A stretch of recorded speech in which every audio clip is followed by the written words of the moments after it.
فرمایا وآیۃ لہم، اور ان کے لیے نشانی ہے انا حملنا ذریتہم، کہ ہم نے سوار کرایا بنی نوح انسان کی اولاد کو، اللہ کس میں؟ فرمایا فی الفلک، کشتی میں، فی الفلک المشحون، بھری ہوئی کشتی میں سوار کرایا، وَخَلَقْنَا لَهُم مِّن مِّثْلِهِ مَا يَرْكَبُونَ، اور تم کے لیے ویسی ہی اور بھی چیزیں پیدا فرمائیں جس میں وہ سوار ہوتے ہیں۔ قرآن کی ایک ایک آیت کے اندر نکتہ ہے۔ اب اگلا نکتہ دیکھیے کہ اللہ نے فرمایا اس وقت سمندروں کی سواری تھی نا، ایک ملک میں جانے کے لیے ایک ملک سے دوسرے ملک میں جانے کے لیے سمندری سفر تھا، بہت اہم تھا، آج بھی اہم ہے۔ بہت سامان اور یہ تیل وغیرہ اور بڑا انتظام نظام، سارا سامان، فوجی سامان، بڑے بڑے جہاز اور جناب جیپیں اور گاڑیاں، یہ بحری جہازوں کے ذریعے آج بھی بڑا ہے۔ ایک جگہ سے دوسری جگہ چیزوں کے پہنچانے کا انتظام۔ پہلے تو لوگ ہوائی جہاز کام تھے، بحری جہاز کے ذریعے ہی حج کو بھی جایا کرتے تھے۔ تو اس میں اللہ نے اس کو تو بیان کیا اور ساتھ یہ بھی بیان کر دیا کہ جس طرح بحری جہاز تمہاری سواری ہے، ایک جگہ سے دوسری جگہ جاتے ہو اور اپنے سامان لے کے جاتے ہو، اسی طرح اور بھی سواریاں ہیں جن پر تم سوار ہوتے ہو۔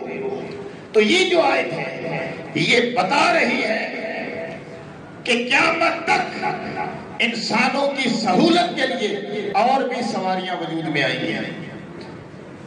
بحری جہاز تو اس وقت ہی موجود تھا، حضرت نوح علیہ السلام نے سب سے پہلا بحری جہاز بنایا تھا، 3 منزلہ، اور وہی بحری جہاز تھا جو 40 دن پانی کے اوپر رہا، اور باقی دنیا جو تھی، جتنے کفار تھے، مشرکین تھے، سب پانی کے اندر ہلاک ہو گئے۔ اور یہ بحری جہاز اللہ کی ہدایات کی روشنی میں نوح علیہ السلام نے بنایا تھا۔ ہر قسم کی مخلوق کا جوڑا جوڑا اس میں سوار تھا، اور مسلمان مومنین اس میں سوار تھے۔ حضرت نوح علیہ السلام پر جو ایمان لائے تھے، پھر وہیں سے باقی دنیا ہلاک ہو گئی تھی۔ پھر حضرت نوح علیہ السلام کے ساتھ جو سوار تھے، جو جانور سوار تھے، وہاں سے پھر انسانوں کا، جانوروں کا دوبارہ سلسلہ شروع ہوا۔ تو پہلا جہاز تو نوح علیہ السلام نے بنایا تھا نا، اللہ کی ہدایات کی روشنی میں۔ اللہ ہدایت دے دیتا تھا، نوح علیہ السلام بناتے تھا۔ اب اس کو بیان کیا اللہ نے، پھر فرمایا کہ اور بھی سواریاں ہوں گی، تو قیامت تک ابھی اور بھی وجود میں آئے گی سواریاں۔ بہت ترقی ہو گئی ہے، ہواؤں میں اڑ رہے ہیں، زمین پر بڑی سہولت ہے، سڑکیں بڑی شاندار ہیں، بسیں، گاڑیاں، کاریں، نت نئی سہولت۔ اب ایسی ایسی کاریں آ گئی ہیں کہ جن کی سپیڈ بہت زیادہ ہے، چشمے زدن میں کہیں سے کہیں، اور پھر ایکسیڈنٹ سے بچنے کے لیے، ہلاکت سے، موت سے محفوظ رہنے کے لیے ان کاروں کے اندر ایسے ایئر بیگ بنا دیے گئے ہیں، ہوا کے بیگ، کہ جو ہی حادثہ ہوتا ہے وہ بیگ کھلتے ہیں، انسان کو کور کر لیتے ہیں۔ بیچ میں LCDیاں چل رہی ہیں، نیٹ کا نظام ہے، سب کچھ ہے، لیکن ابھی اور پتہ نہیں کیا کچھ وجود کے اندر آئے گا۔ ابھی ہم سے دوسرے ممالک بہت آگے، ہم ان سے بہت پیچھے ہیں۔ چائنا جو ہے وہ نت نئی ایجادات کر رہا ہے، کیونکہ ان کو اور تو کام ہے کوئی نہیں۔ ہم نے تو نمازیں بھی پڑھنی ہے، ہم نے تو روزے بھی رکھنے ہیں، ہم نے تو اللہ بھی کرنی ہے، اور ہمارا اللہ پہ یقین ہے کہ دنیا کی زندگی چند روزہ ہے، چلو ٹھیک ہے یار، جس طرح بھی گزرتی ہے گزارو۔ لیکن وہ اس طرح نہیں ہے، وہ ان کا ایک چھوٹے بچے سے لے کر جب وہ اپنی عمر کے آخری حصے تک پہنچتا ہے وہ کام کرتا ہے۔ چائنا، جاپان وغیرہ کے یہ جو لوگ ہیں، اس لیے وہ دنیا کے لحاظ سے بہت ترقی کر گئے ہیں۔ ان کی 10 منزلہ عمارتوں کے اندر فصلیں کاشت ہو رہی ہیں، فصلیں کاشت ہو رہی، سبزیاں کاشت ہو رہی، فروٹ کاشت ہو رہے، عمارتوں کے اندر آپ باہر سے دیکھیں گے کہیں گے بڑی عمارت ہے اس میں انسان آباد ہوں گے، نہیں، وہاں فصلیں کاشت ہو رہی، اتنی ترقیات ہے۔ چائنا نے سورج بنا لیا ہے، چاند بنا لیا ہے، لیکن پتہ کوئی نہیں کب دھماکہ ہو جائے، اور جب دھماکہ ہوگا تو پھر کئی شہر اٹھ جائیں گے، ساتھ دوسروں کا بھی بھٹا بائیں گے، دوسروں کا بھی بھٹا بیٹھ جائے گا ساتھ ساتھ۔ خیر یہ میرا موضوع نہیں، یہ تو بیچ میں سے ایسے ہی آ گئی بات۔ میں عرض یہ کر رہا تھا کہ اللہ نے فرمایا کہ ہم نے تمہاری اولاد کو بھری ہوئی کشتی میں سوار کرایا۔ میں نے پھر ٹائٹینک کی تباہی کا تذکرہ کیا، اور پھر فرمایا کہ اس طرح کی اور بھی سواریاں ہیں جو اور جس سے نیکسٹ ٹائم اور پیدا ہوں گی۔ اللہ نے اشارہ کر دیا کہ اس میں تم سوار ہوتے ہو۔ پھر فرمایا وَإِن نَشَاءْ نُغْرِقْهُمْ فَلَا صَرِيخَ لَهُمْ، اگر ہم چاہیں تو تمہیں غرق کر دیں اور تمہارا فریاد سننے والا کوئی نہ ہو۔ اور جہاز جب کریش کرتا ہے، ہوائی جہاز، تو کوئی سنتا ہے فریاد؟ لیکن جس کو اللہ نے بچانا ہو۔ ہوائی جہاز کراچی میں کریش کیا تو ایک بینک کا مینیجر تھا، تو وہ کرسی سمیت، اپنی کرسی سمیت ایک کوٹھی کی عمارت پر آ کے گرا، بچ گیا۔ اللہ کی قدرت، اللہ نے اسے بچانا تھا، باقی سب مار گئے۔ تو فرمایا کہ ہم چاہیں تو تمہیں غرق کر دیں اور تمہاری فریاد سننے والا بھی کوئی نہ ہو۔ روس نے ایک بنائی تھی آبدوز، بڑی بڑی آبدوزیں ہیں، پاکستان نے بنائی ہیں، دوسرے دیگر ممالک نے تو بڑی بڑی آبدوزیں بنائی ہوئی ہیں۔ اور آبدوز وہ ہوتی ہے جو سمندر کے اندر رہتی ہے، نیچے خفیہ، ایک جنگی یوں سمجھ لیں کہ ایک چیز ہے جو دشمن کا تاک میں رہتی ہے اور اندر سے ہی حملہ آور ہوتی ہے۔ تو آبدوز جو ہے نا، وہ روس نے جو بنائی تو بہت کمال، اور اس میں ایسے اس نے دعوے کیے کہ یہ ناقابل تسخیر ہے اور اس کو کوئی جو ہے وہ نقصان نہیں پہنچا سکتا، اس پہ فلاں بم بھی اثر نہیں کرے گا، اس کے فلاں بم بھی اثر نہیں کرے گا، اس کے اوپر فلاں بم بھی اثر نہیں کرے گا۔ لیکن وہ بھی اپنی پہلے سفر میں ہی غائب ہو گئی، پتہ ہی نہیں کہاں۔ یہ اللہ ہے، اللہ کا نظام ہے۔ اللہ تعالیٰ کوئی مخلوق کے سامنے مجبور تھوڑی ہے، مخلوق اس کے سامنے مجبور ہے۔ فرمایا اگر ہم چاہیں تو تمہیں غرق کر دیں، فلا صریخ لہم، تو تمہاری فریاد سننے والا کوئی نہ، ولا ہم ینقذون، اور پھر تمہیں رہائی بھی نہ ملے، وہاں سے اندر ہی مر جاؤ، نہ کوئی بچانے والا، نہ کوئی رہا کروانے والا۔ الا رحمتا منا ومتاعا الہی، مگر یہ تو ہماری رحمت ہے نا۔ اللہ فرماتے یہ تو ہماری رحمت ہے اور تمہیں ایک مدت تک فائدہ اٹھانا ہے۔ تو یہ جو ہم چیزوں سے فائدہ اٹھا رہے ہیں، یہ جو ہم چیزوں سے مستفید ہو رہے ہیں، سائنس کی چیزوں سے مستفید ہو رہے ہیں۔ پہلے نظام اور تھا، اب نظام اور ہے۔ پہلے ہمت فین تھا، اب اے سی کے بغیر بھی گزارا جلدی سے نہیں ہوتا۔ پہلے صفیں تھی خردری، صفوں کے بغیر نماز پڑھی جاتی تھی، اب قالین پہ بھی نہیں بیٹھا جاتا۔ وہ کسی نے کیا خوب کہا تھا کہ اتنے نازک ہیں کہ حلوہ کھانے سے میرے دانت ہلے جاتے ہیں اور ٹاٹے مخمر پر چلنے سے میرے پاؤں چھلے جاتے ہیں۔ ہم تو اتنے نازک ہو گئے کہ حلوہ کھانے سے دانت ہلتے ہیں اور ٹاٹے مخمل پر چلنے سے پاؤں چھلے جاتے ہیں۔ یہ ہماری پوزیشن ہے آج، لیکن ہم کمزور ہو رہے ہیں، یہ بات یاد رکھیں۔ جتنی سہولتوں سے فائدہ اٹھا رہے ہیں اتنے کمزور ہو رہے ہیں۔ پہلے لوگ طاقتور کیوں تھے؟ کہ جسم طاقتور تھے، توانا تھے۔ وجہ یہی ہے کہ وہ نیچرل چیزوں کو استعمال کرتے تھے، نیچرل غذا کھاتے تھے، قدرتی غذائیں کھاتے تھے۔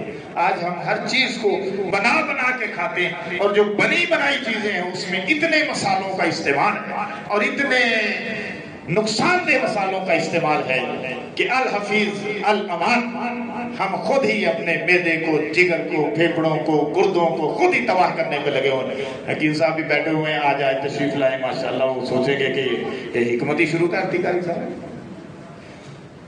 تو میں سورہ یاسین کا جو کہ تفسیر جاری ہے تو اس کے ذیل میں ہی بات کر رہا تھا۔ اللہ فرماتے ہیں الا رحمتا منا ومتاع للٰہین، یہ ہماری رحمت ہے اور ان چیزوں سے جن سے تم مستفید ہو رہے ہو ایک مدت تک فائدہ اٹھانا ہے۔ کیا کہا؟ ایک مدت تک، لامحدود مدت نہیں، ایک مدت تک، ایک ٹائم ٹیبل کے اندر، ایک ٹائم ٹیبل کے اندر جتنی اللہ نے تمہارے لیے عمر مقرر کی ہے اتنی دیر تک، یا جتنا اللہ نے لکھ دیا ہے اتنی دیر تک۔ ہاں پیسہ ہوتا ہے، سہولتیں ہوتی ہیں، ڈاکٹر کہتے ہیں فائدہ نہیں اٹھانا، تم نے جو ہے وہ کیلا نہیں کھانا، تم نے سیب نہیں کھانا، تم نے بڑا گوشت نہیں کھانا، تم نے جو ہے وہ مرغی کا گوشت نہیں کھانا، تم نے یہ سبزی نہیں کھانی، تم نے یہ نہیں کھانی۔ پابندی لاگے کہ کوئی نہیں، یہ اللہ کی طرف سے کہ چیزیں موجود ہیں، نعمتیں موجود ہیں، پیسہ موجود ہے، پابندی لگ گئی ہے، ایک مدت تک فائدہ اٹھانا ہے، اللہ نے وہ بند کر دیا ہے۔ بیماری اللہ کی طرف سے ہے، تندرستی اللہ کی طرف سے ہے، لیکن میرے پیغمبر نے فرمایا کہ حدیث کا مفہوم ہے، فرمایا کہ تمہارے گناہوں کی وجہ سے تم پہ بیماریاں آتی ہیں اور ان کا علاج استغفار ہے،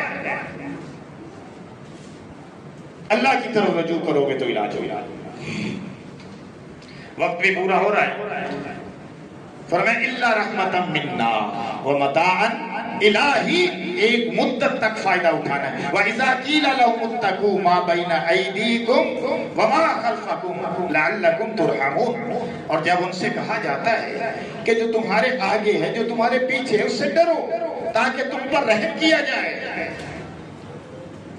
انسانوں کو اللہ فرماتے ہیں جو تمہارے اعمال ہے نا، اعمال جو آگے بھیج رہے ہو، جو پیچھے چھوڑ رہے ہو، آثار، کیا اچھے کام کر کے جا رہے ہو کہ برے کام کر کے جا رہے ہو، یہ پیچھے آثار جو ہم چھوڑتے ہیں نا، نیک اولاد چھوڑ کے جا رہے ہو کہ بد اولاد چھوڑ کے جا رہے ہو، اچھا بنایا ہے اپنی اولاد کو کہ برا بنایا ہے، کوئی اچھے کام کیے، ہاں جی اپنے لیے اچھے کام کیے، لوگوں کو نیکی پہ لگائے کہ برائی پہ لگایا، یہ آثار ہیں، اور جو آگے بھیجیں، جو عمل ہم کر رہے ہیں وہ آگے جا رہے ہیں۔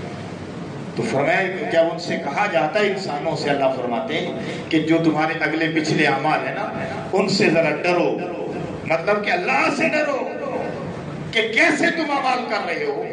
وَمَا تَأْتِيهِم مِّنْ آيَاتٍ مِّنْ آيَاتِ رَبِّهِمْ إِلَّا كَانُوا عَنْهَا مُعْرِضِينَ، اور ان کے پاس ان کے پروردگار کی طرف سے کوئی نشانی نہیں آتی مگر وہ منہ پھیر لیتے ہیں۔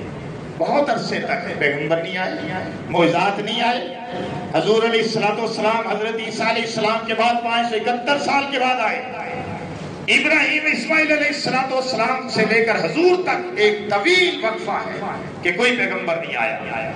فرمایا جب کوئی پیغمبر آیا، معجزات لے کر آئے، لوگوں کو چاہیے تھا تسلیم کر لیتے۔ پیغمبر علیہ السلام کی طرف اشارہ ہے، اللہ کے محبوب کی طرف، امام الانبیاء کی طرف، محمد رسول اللہ کی طرف، کہ وہ نشانیاں لے کر آئے، معجزات لے کر آئے، لیکن لوگوں نے اعراض کیا، لوگوں نے منہ موڑ لیا، اور پھر فرمایا وَإِذَا قِيلَ لَهُمْ أَنفِقُوا مِمَّا رَزَقَكُمُ اللَّهُ، اور جب ان سے کہا جاتا ہے کہ اللہ کے راستے میں خرچ کرو، کافروں سے کہا جاتا ہے، مشرکین سے کہا جاتا ہے کہ اللہ کے راستے میں خرچ کرو، آگے سے کیا کہتے ہیں؟ قَالَ الَّذِينَ كَفَرُوا، وہ لوگ کہتے ہیں جو کافر ہوئے، لِلَّذِينَ آمَنُوا، ان لوگوں سے جو ایمان لائے، أَنُطْعِمُ مَن لَّوْ يَشَاءُ اللَّهُ أَطْعَمَهُ، کیا ہم ان لوگوں کو کھلائیں جن کو اگر اللہ چاہتا خود کھلا دیتا؟ یہ بڑی عجیب بات ہے، کہتے ہیں ہم ان کو کھلائیں اگر اللہ چاہتا خود کھلا دیتا، مطلب یہ کہ ساڑھے کوڑے جو کچھ ہے ٹھیک ہے، ہاں جی اگر اللہ چاہے تو انہوں غریب نہ رہن دے، یہ گل ہے، ہم سمجھ آ گئی گل، یہ گل ہے، اگر اللہ چاہتا ان کو خود کھلا دیتا۔ یہ بڑی غلط بات انہوں نے کہی۔ اللہ نے سٹیٹس رکھے ہیں، کسی کو کم دیا، کسی کو تھوڑا دیا، کسی کو دے کے آزماتا ہے، کسی سے لے کے آزماتا ہے۔ کسی کو نعمتیں دے دیتا ہے، کسی سے چھین لیتا ہے. تو یہ تو اللہ کا نظام ہے نا.